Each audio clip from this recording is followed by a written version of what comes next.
fellow freshmen, I'm excited. So I love this scene with Lady Capulet, the nurse, and Juliet. It's important in its own way, and I think a lot of times other teachers like kind of summarize this one without making you read it. There's incredible character development here, though. Like when I've seen like other lesson plans with it, I don't know, people hop, skip, and jump over the scene or just show you one of the versions of it live, which don't worry, I'm going to find.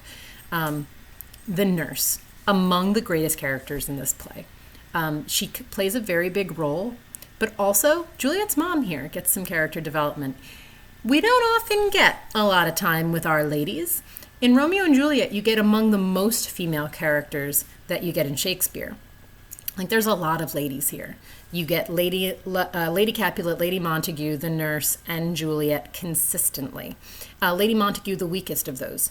But that's a lot. There's a practical reason here. In Shakespeare's time, all actors were men. So if you wanted anyone to be a woman on stage, you either had to have a boy who had not hit puberty yet and didn't have a beard, and he would play the younger, prettier female characters, or like someone like the nurse who was older would be played by an older man. But usually it'd be like someone so old that it was like comical. But I mean, understandably, many of the men didn't always like playing the female roles because it involves wearing extra costumes. Like you have to wear an artificial breast and butt and hip piece, and you have to wear a dress, and it's a lot. It's a lot to manage. They had very pared down sets. So they had costumes, but there wasn't much in the way of sets around them. So you had to just carry this costume all the time, and sometimes you had to rapidly change because they had small acting troupes, so one character might play two different roles. Think of characters who wouldn't have ever interacted. Like if the prince and the nurse were never on stage at the same time, the same actor could have played both roles. But like, can you imagine how annoying that quick change is going to be? Sorry, I'm eyeballing my naughty puppy. She's already chewed several things she shouldn't have chewed today in class. Anyway, in this sequence, you get a couple of payoffs from earlier moments. In the last scene, Paris asked Juliet's dad about marrying her, and Juliet's dad said something that I said was a little cryptic at the time, where he was like, too easily marred are girls who marry too young. Because Paris was like, younger girls than Juliet have been married, and her father essentially goes, yeah, and it's not good for them, so we're going to wait. Which is this huge, like, kind of, to our understanding of it, kind of like progressive daddy moment. He's like, no, my girl will become older and more self-aware before I marry her. Even to someone like you, good kind sir. Hello, naughty puppy. Hang on, let me let the puppy out. Be right back. So, even though you have this nice moment from Juliet's dad where you're like, I would like this to be a progressive daddy moment, it gets countered by the mom. So he has to have some reason to think that. And we get our reason. Now, you have to understand parenting relationships in this time. So it was important that women made babies, because they can. They were also, for hundreds of years after the Black Death, there was a real fixation on like, we got to save the world. We have to like make more people. They don't last long. We got to make people. Like, get with the program. We got to make people. Especially if your whole marriage is orchestrated over the betterment of your family name and like the procreation of your line, the focus is on the wife having the baby. Fun fact, little children really get in the way of like intimate relationships like that. So like, say your wife had a new baby. Is it easier to hand that baby off to a nurse all the time so that you can get back with your wife and start making more babies? Yes, it is. They didn't consider it a sign of good standing to take care of your own children. Poor people took care of their own children and took care of other people's. If you had the money and you had the status, you had a wet nurse for your baby. So Lady Capulet would carry the babies, give birth to them, and then find a nurse. Now, the nurse, keyword being nurse, breastfeeding.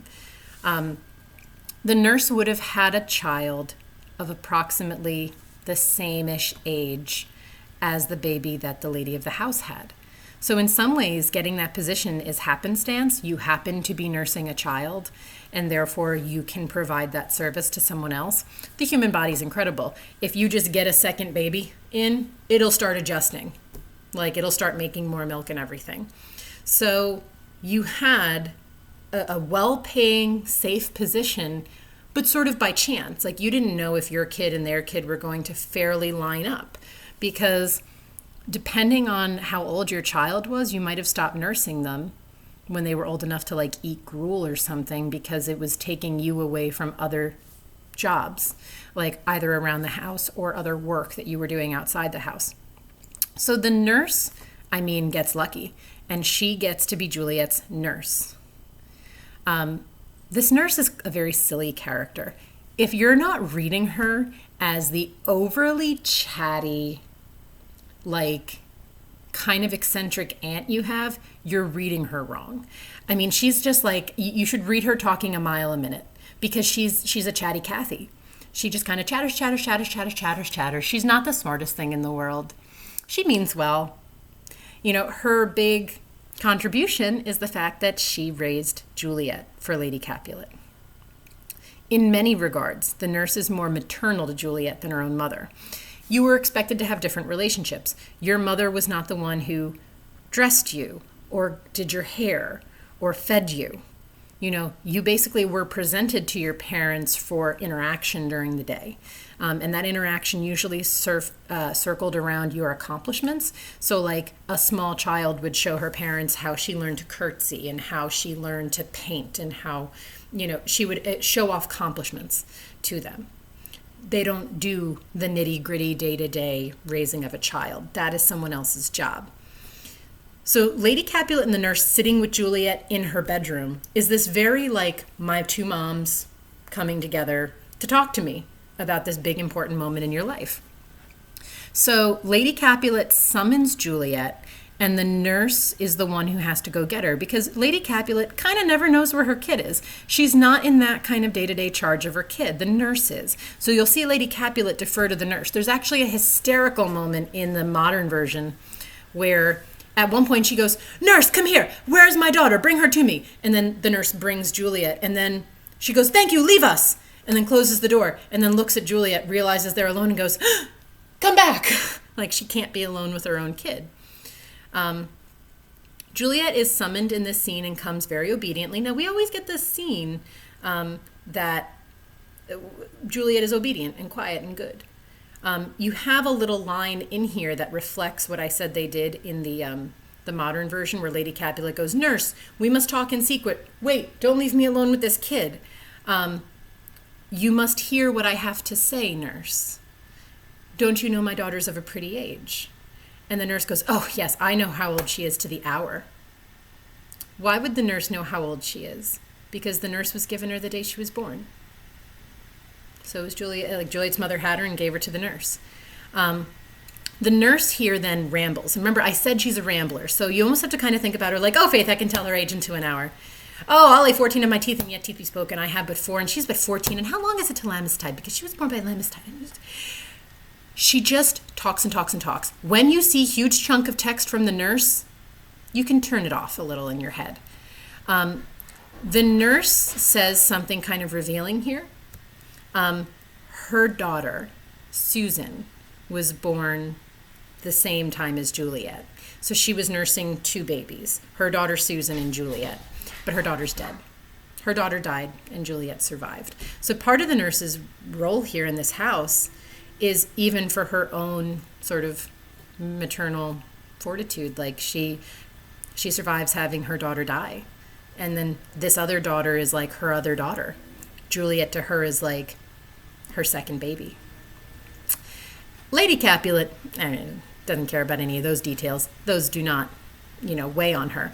But Lady Capulet's like, "Oh, come on, stop talking, nurse," because the nurse rambles on about Susan and Juliet. The way she rambles on about Juliet was really funny, because she talks about Juliet as a baby, and she's like, "Oh, she is so old now. It's just the other day she was a baby. You won't believe when she was a baby. She would be running around by my feet, and then all of a sudden she would pick herself up and she would go, 'I'm going to do this.' And then she would bash her head and she would go, 'My head hurts.' And she's just running and everything with her head." And then Lady Capulet's like, "You need to stop talking. Lady Capulet doesn't have the same kind of stories with Juliet. Now, the nurse is kind of stuck in this, oh yes, our baby's getting so big kind of story. And Lady Capulet says, marry is the theme of what I come to talk to you about. Paris wants to marry you. And Juliet's like, that sounds fun enough. Whatever you guys think, I don't really have an opinion. And then Lady Capulet says, well, think of marriage now. Younger than you here in Verona, ladies of esteem, are made already mothers by my count. I was your mother much upon these years, that you are now a maid. Thus then in brief, the valiant Paris seeks you for his love. This to me is an awesome moment of character development. People often say, why is Shakespeare good? Why do we still read this? It's boring, it's fuddy-duddy, it's stiff. It's not. There's no reason to put this character development in there, but it richens everything. Lord Capulet said to Paris, I want my daughter to wait. I want her to be older when she gets married. We find out the reason for that is that Lady Capulet got married when she was 12 and started having babies. So by the time she was 13, turning 14, she had already had Juliet and given her to the nurse to raise. The nurse is a little older than her. At least she's usually portrayed older than her. She could technically be of an age with Lady Capulet, but it's likely that the nurse is probably a good 10 years older than Lady Capulet. We eventually hear from Lady Capulet. I always forget if it's in this scene or not. But we also hear from Lady Capulet that she had about 8 or 9 other babies that didn't live.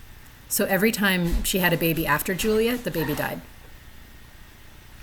That's traumatic. It's traumatic for full-grown women to go through the loss of a child. It's traumatic for anyone. But can you imagine being like 13 or 14 years old on your second baby, and then the baby dies, and then another baby dies, and then another baby dies, and another baby dies, and you only have one baby left. And you want what's best for this baby. And you also have no real idea why this baby is going to be exempted from the rules that you had to follow. You had to do this. This is what has to be done. So Lady Capulet's of the opinion, like, why are we waiting? Marry her off. Go, girl, seek happy nights to happy days, which is actually the nurse's line. But Lady Capulet's more like, you will go, you will meet Paris at this party, and you will make nice, and we will see with your father about getting married. And Juliet's like, cool, whatever you say. And the nurse like, have fun, baby girl. The nurse is like, you should just be a kid. Go have fun. This is what love is. Have fun. So I love this sequence because of the rich character development that we get and the cool little moments that we didn't have to have, but we do. Cheers, kids.